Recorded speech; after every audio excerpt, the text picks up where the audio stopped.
Alô você, mais uma vez, estamos no ar, com alegria, com felicidade. Um 2013 que inicia e a todos aqueles que nos têm feito perguntas, obrigado, continuem. Comendador Silvio Cabral, vamos começar aqui. A Ana dos Santos Bellini, doméstica do São Cristóvão, pergunta: quem é a culpa pela tragédia da Boate Kiss lá de Santa Maria, no Rio Grande do Sul? Dona Ana, essa responsabilidade eu acredito que é de todos nós, mas começando pela Prefeitura de Santa Maria, pelo Corpo de Bombeiros, enfim, e pelo proprietário do estabelecimento, que ele só pensou em levar vantagem e não se preocupou com a segurança da casa, né? Muito mal projetada, por sinal. Então, a todos nós cabe, porque nós temos estado nesse país muito passivos, muito tolerantes, né? Muito condescendentes com tudo isso que há de errado aí, essa inoperância das autoridades brasileiras, a começar por aí. Comendador, é um assunto polêmico. Até quando nós vamos conviver com a tragédia na frente? Até sempre, enquanto não houver melhores escolas, enquanto não se atentar para a ética, enquanto o povo estiver interessado somente em samba, futebol e cachaça, vai haver sempre muitas tragédias, porque o povo está muito inconsequente, está afastado, está apartado de Deus. Vamos continuando. Carlos Schwartz, carpinteiro das Primaveras, pergunta: o que o senhor achou do discurso do presidente americano Barack Obama? Hoje está internacional, então.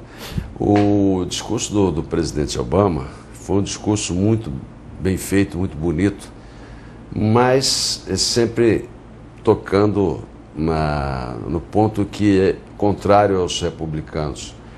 O Obama é democrata, ou seja, ele acredita muito na intervenção do Estado, acredita muito nessas bobagens socialistas de que o Estado tem que fazer alguma coisa pela sociedade. E o discurso do seu opositor, que é o senhor Rubio, muito bom também, muito inteligente, dois grandes oradores, né? O Obama e o Rubio, que é do partido contrário, que respondeu ao presidente Obama, dizendo que quanto menos Estado, melhor, como já dizia o presidente Reagan, que o Estado não é solução, o Estado é problema. Por quê? Porque ele custa muito caro, ele intervém muito. E, na verdade, uma nação só pode se tornar grande quando seus elementos constitutivos, que são os cidadãos, se tornarem produtivos, criativos e laboriosos, ou seja, produzirem alguma coisa. O Estado, por si, ele tende a pegar o dinheiro de cada contribuinte e aplicar mal. Quase sempre aplica mal.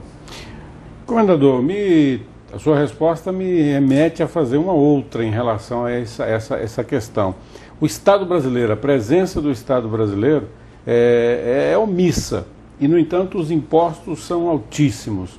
Qual é o contrapé, qual seria a resposta desse sábio, desse profundo conhecedor da matéria nos Estados Unidos para nós, os brasileiros? O Estado brasileiro é muito corrupto, né? Excessivamente corrupto, é praticamente só corrupção. Esse é o problema. Por isso que ele gasta toda a imensa quantidade de dinheiro arrecadado, né, que ultrapassa aí os 30%, está em uma base de 37%, 40% de tudo que o brasileiro produz é imposto, para pagar imposto. Trabalha 5 meses por ano para isso. E esse dinheiro não tem retorno, não é distribuído de volta em forma de benefício. Cada corrupção. A Sônia de Mello faz uma pergunta das coisas mal contadas, mal resolvidas e mal esclarecidas. Ela é professora primária do Boa Esperança. Ela pergunta sobre a redução de energia elétrica e se ela vai beneficiar o país. Realmente é mal contado. Em princípio, existe algum benefício, mas esse benefício pontual não resolve os problemas do país. É preciso fazer uma reforma tributária, uma reforma política, uma reforma da burocracia brasileira que é absurda, né? É preciso reformar a dignidade, a moral, a ética dos políticos brasileiros. Então, enquanto isso, essa diminuição das tarifas, ela é cosmética, ela resolve muito pouco, até porque ela poderia fazer esta diminuição das tarifas sem exigir os produtores de energia, os distribuidores de energia, que são entidades autônomas, né, particulares, que façam sacrifício. Quem tem que fazer sacrifício é o governo, que gasta demais com o seu custeio. Mas muito, gasta muito, e os culpados somos nós todos. A conta estamos sempre pagando. Exato. Benedita Custódia da Silva, alô, dona Benedita, ela é doceira do Jardim Imperial, pergunta: a renúncia do Papa prejudica a Igreja Católica ou não faz diferença? Olha, dona Benedita, faz muita diferença sim, até porque ele, num segundo discurso, ele, por assim dizer, denunciou, né, as mazelas da Igreja, né, as interferências políticas, a luta pelo poder interno e a hipocrisia da Igreja, dos grandes sacerdotes, os cardeais, etc. Ele queria se referir principalmente aos cardeais. Então a Igreja nunca mais vai ser a mesma depois da renúncia do atual Papa. Exatamente por causa desse discurso. Ele foi muito aplaudido lá na Praça do Vaticano, né? O povo aplaudiu muito o Papa que está deixando o seu papado, o seu trono papal. Então nunca mais a Igreja será a mesma depois dessa renúncia do atual Papa. Comendador, nós tivemos um Papa pop, né? E agora um Papa que renuncia. A Igreja precisa repensar os caminhos. Qual é, na verdade, o que tem por trás de tudo isso? Tem por trás de tudo isso a velha boçalidade, ignorância do ser humano, mesmo atingindo altos níveis, né? Porque o Vaticano é composto de homens de grande saber acadêmico, poliglotas e de grande autoridade religiosa. É um colegiado hierático, ou seja, de alta autoridade. Porém, são seres humanos, como todos nós. E muitas vezes se deixam levar pela vaidade, pela ambição do poder, etc, etc. Esse é o problema de todas as igrejas do mundo. Continuando aqui as perguntas que nos enviam. Antônio da Silveira, mecânico do Jardim Europa, quer saber se o governo vai controlar a inflação ou se a danada vai aumentar. Tudo indica que já aumentou e vai aumentar, porque o governo não pratica aquilo que deveria fazer para impedir isso aí, ou seja, diminuir o custeio de seus organismos, dos três poderes, principalmente o executivo e o legislativo, dos ministérios que gastam imensas fortunas sem praticamente trazer nenhum benefício para a sociedade. Então, e também porque tem um hábito de tomar dinheiro emprestado nos bancos, pagando altos juros por isso, e sem necessidade. Então nós estamos pagando essa dívida imensa do governo sem termos o retorno das obras de infraestrutura tão necessárias, porque o Brasil está em pandarecos, na verdade. Continuando ainda no setor de economia, Clarice Antunes Bedini, ela é costureira do Maringá 2, pergunta ao comendador Silvio Cabral: os juros vão subir novamente? A julgar pelas declarações de alguns economistas que têm fortes ligações com o governo, eles estão pleiteando o retorno de juros mais elevados exatamente para poderem controlar a inflação, uma vez que eles não querem adotar a fórmula correta, adotada pela Escola de Chicago e a Escola da Áustria, que é diminuir o custeio, os gastos públicos e parar de emitir papel moeda a títulos do governo e dessa maneira pagar juros elevados, e isso torna a economia inflacionada. Essa é a verdadeira causa da inflação. Então acredito que é possível que até o final do ano os juros voltem a subir novamente no Brasil, com graves prejuízos para a economia, porque vai atrapalhar a demanda e a produção. Vamos aqui à última pergunta deste programa. Sérgio de Almeida Flash, de Maringá, estudante de economia da PUC de São Paulo, quer saber qual a sua opinião sobre o motivo da estagnação do PIBinho. Ele aqui faz uma chacota, né, do PIBinho brasileiro. Estagnação, na verdade nós estamos numa situação pior do que a estagnação. Nós estamos numa estagflação, que é a mistura da estagnação econômica, ou seja, a paralisação econômica, com a inflação.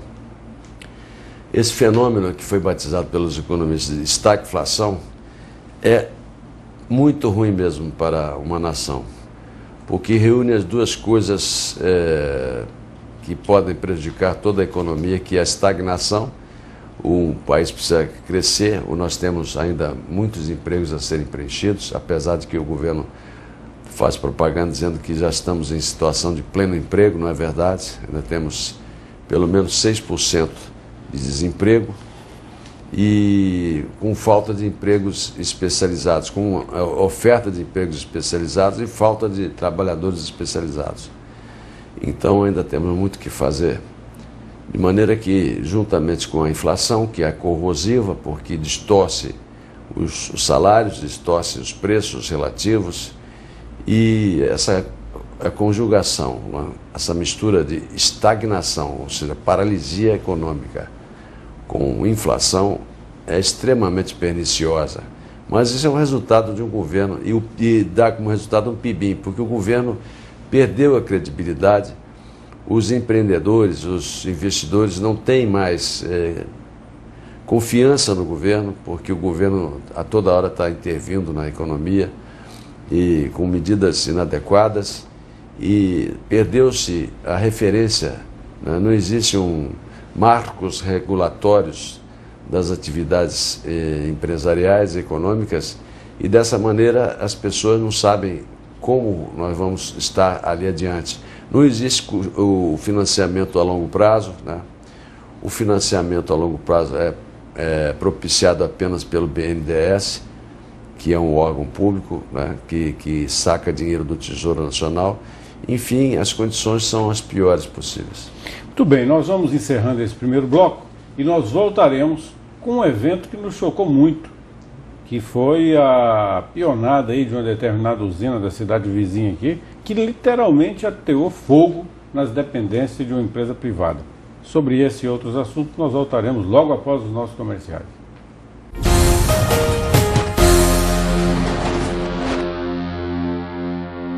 A Sicomex intermedia o acesso às instituições financeiras nos processos de captação de recursos para seu empreendimento, elaboração de projetos para financiamentos de curto, médio e longo prazo, projetos de investimentos empresarial e rural, financiamento de armazéns de cereais, frigoríficos, aviários e reflorestamento, financiamentos para implantação de empresas no Distrito Industrial de Sinop, intermediação de negócios, credenciada ao Banco do Brasil, Banco da Amazônia e Banco Sicredi. Sicomex, presente para o futuro. Fone 35310456.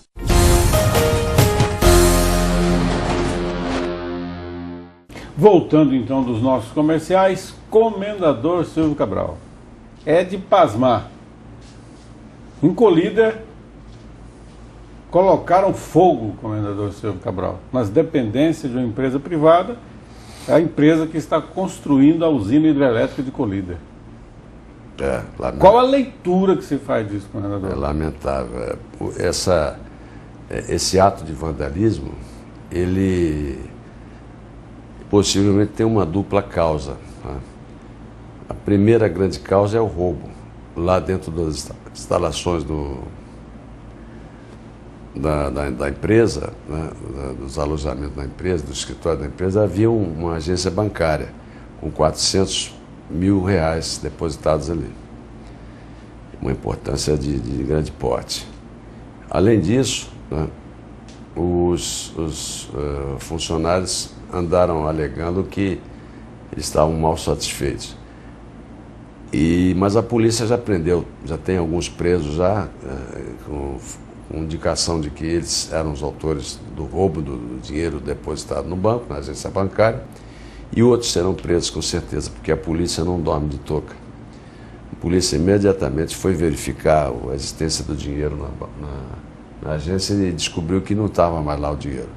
Ou seja, esse incêndio pode ter sido feito apenas para mascarar o roubo desses R$400 mil, o que é lamentável. Mas nós estamos presenciando atos de vandalismo pelo Brasil afora, agora recentemente em São Paulo, os idiotas lá, daqueles imbecis que queimaram 4 ônibus e destruíram outros tantos, mais do que isso, para protestar contra as enchentes. Ora, o que tem a ver os ônibus e os proprietários de empresas de ônibus com as enchentes, a ponto de esses veículos caros, né, serem incendiados, destruídos, e que vai fazer com que toda a sociedade tenha que pagar esses ônibus novamente, porque eles precisam ser repostos. Então essa idiotice mostra que o povo brasileiro não está tão bem assim, porque além de misturar as coisas, pratica atos de vandalismo contrários à moral e à lei, né, destruindo a propriedade alheia. Comendador, Santa Catarina também voltou a ter o mesmo volume de ato de vandalismo com os ônibus, retaliando a população, colocando a população encarcerada e a bandidagem nas ruas. Eu pergunto ao senhor, nós presenciamos em Manaus os primeiros indícios desse negócio de colocar fogo em empresa construtora de hidrelétrica. Eu pergunto até onde a mídia não propicia essa atitude negativa junto com a impunidade. A mídia está propiciando essa atitude negativa porque ela se especializou em fazer propaganda do governo. Ela enaltece o governo, tece loas ao governo e não é capaz de chamar a atenção para as graves distorções de ética, de comportamento que a população está demonstrando. Então, isso mais a impunidade, porque o Brasil é conhecido mundialmente como um país da impunidade, um país que permite que um assassino de 16 anos permaneça impune, né, um assassino múltiplo, em série até, que já matou várias vezes, né, pessoas, pais de família e tal, e continua impune, e assim também os vândalos que destroem a propriedade privada também permanecem impunes, porque ninguém quer aplicar as péssimas leis que nós temos, a não ser para benefício dos bandidos. Os bandidos recebem todas as benesses da lei.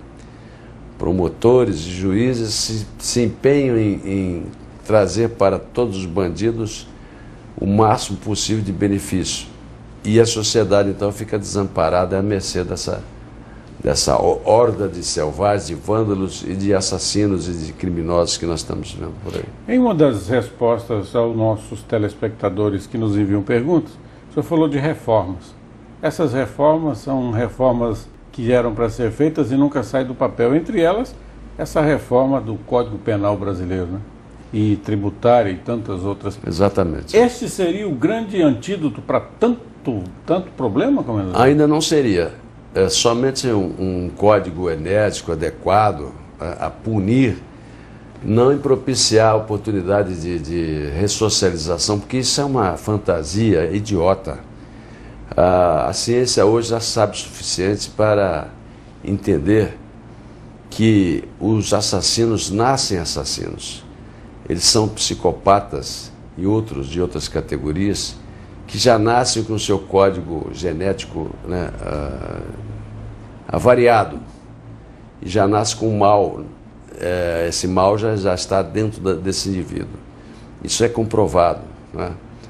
De forma que não cabe mais falar em ressocialização, porque a prática tem demonstrado que isso não funciona de forma alguma. O que o senhor está falando é o seguinte, nós teríamos que chegar a um ponto de pena de morte, prisão perpétua, e endurecer. Endurecer mesmo. E também aplicar todas essas penas, essas combinações legais, aos políticos que permitem toda essa orgia de impunidade que nós estamos vivendo. Mas isso aí tem uma explicação, né? Os políticos brasileiros, altamente corruptos, em geral, em quase sua totalidade, eles sabem que a miséria, que a pobreza, que a falta de desenvolvimento adequado do país é o resultado das suas omissões e das suas ações indevidas. Então eles se sentem culpados e não querem aumentar as punições que são necessárias para as distorções criminais que existem nesse país. Comendador Silvio Cabral e caríssimos telespectadores, nas férias, comendador, visitei municípios pequenos e alguns municípios grandes. É desalentador o nível de violência, sexualidade precoce, homossexualismo, drogas, furto, não tem endereço. É de cidade pequena às metrópoles. Urge necessariamente, urgentemente, uma tomada de posição. Nós temos esperança que essa tomada de posição aconteça ou nós vamos viver mais o caos nesse ano de 2013, comendador? O caos, como você estava definindo, vai continuar. Nós não temos esperança alguma porque eles não têm interesse, eles não querem ser responsáveis pelas mudanças necessárias, uma vez que eles se sentem responsáveis pela existência dessas aberrações, dessas distorções que existem na sociedade brasileira. De forma que não vejo como acontecer alguma coisa nesse sentido. Por outro lado, a droga ela está aumentando a sua infiltração na sociedade, porque nós sabemos que existem autoridades altamente ligadas ao tráfico de droga. Então é muito fácil combater droga e combater o crime, porque a polícia, quando quer, ela pega todos os criminosos, mas depois a justiça solta, como diz o grande Marcelo Rezende, né, e o Datena, são dois próceres que estão lutando contra essa impunidade, contra essa leniência da nossa legislação. Especialmente o Marcelo Rezende, que é um sujeito extraordinariamente bem preparado e que milita na mídia há muito tempo. Marcelo Rezende. Agora, comendador, impressionante como a população não toma uma posição frente a tanto caos. Nós assistimos agora, no Senado, o retorno do Renan Calheiros. É desalentadora essa história. Mas e tantas outras. Exatamente porque a sociedade ela está permeada de pessoas que deixaram há muito tempo de lado a ética, a moral, a religião, né? Por assim dizer, Deus foi banido das sociedades humanas, especialmente aqui nesse país. Nós temos acompanhado eleição e essa coisa não muda. O eixo é mesmo a educação, que também não tem investimento que suporta... Não há interesse em educar, porque se nós tivermos um povo educado, com nível melhor de escolarização e de cultura, esses políticos deixarão de existir. E eles então, sabendo disso, eles evitam de propiciar, através das verbas imensas que nós colocamos nas mãos deles, uma educação adequada ao nível de um país de primeiro mundo, porque eles deixariam de existir. Eles querem continuar roubando, tungando todos nós. Uma das ilhas de progresso que existem é essa cidade onde nós vivemos, inegavelmente. Tem anúncio aí das Casas Bahias, da Avan, tem umas 3 ou 4 grandes empresas vindo para cá. Mas também o nível de violência é muito alto, o nível de consumo de drogas é muito alto. Do menor município que tem o PIB até o maior. Comendador Silvio Cabral, numa sociedade como essa, é possível avançar mais nos contextos morais ou também nós vamos vivenciar os mesmos problemas? Possível avançar sempre é possível. A busca pelo melhor, a busca pela dignidade, a busca pelo que é excelente é sempre possível a qualquer momento. Mas eles não têm interesse em fazer isso. Mas então o caos e essa impunidade, essa violência, infelizmente, vão continuar por um bom tempo. Muito bem, me recordei agora aqui desse ano passado, onde tinha um day after lá, o último dia, acabava o mundo não acabou, e as pessoas estão tocando cada um o seu cotidiano. Nesse mundo individualista, cada um cuidando de per si, cuidando de si, aliás. Não é também um dos problemas, comendador? Cada um preocupado com o seu umbigo? Porque parece que a violência só atinge o outro, só o filho do outro que vai para as drogas, só o filho do outro que é assaltado. Quando a sociedade começar a pensar coletivamente, não seria essa, a gente procurar instar essa sociedade a fazer isso? Que não. O pensamento coletivo é um pensamento perigoso, como já se tem demonstrado. A sociedade ela tem que ser individualizada. Há que se aprimorar o indivíduo e não... uma vez que se aprimore o indivíduo, a coletividade estará aprimorada. Porque há uma tendência humana, inata no ser humano, de colocar a responsabilidade nos outros. Então, se você reunir um grupo para pensar coletivamente, muitos deixarão de pensar por si próprios e delegarão essa responsabilidade para os outros. Então, isso não funciona. O que é preciso é aperfeiçoar o indivíduo através de um sistema de educação mais adequado. E com a restauração de Deus, né, que é a verdadeira religião humana, né, é o conhecimento da existência de Deus. Nós estamos vivendo uma época materialista em que alguns cientistas idiotas estão negando a existência de Deus, falando em Big Bang, que Deus não é necessário para que o universo exista. Ele veio do nada e não se sabe para onde vai. Muito bem. Nós estamos voltando então aos nossos trabalhos normais. Continue aqueles que nos dão o prazer de fazer as suas perguntas utilizando o e-mail que vai estar aí no rodapé da tela. E comendador Silvio Cabral, nesse ano de 2013, onde nós estamos aí vivenciando o final do carnaval, começando o ano nesse país só começa depois do carnaval, já tem esse prejuízo enorme aí de 2 meses parados. É uma tradição. Tornou-se uma tradição e não há o que se fazer. Enquanto não se educar melhor a sociedade toda, né, o indivíduo, né, através dos programas escolares adequados e de cultura, isso vai continuar durante muito tempo. Nós temos uma notícia aqui de Sinop que falta creches aqui. Tem o trabalho, a mãe não pode trabalhar e falta creches.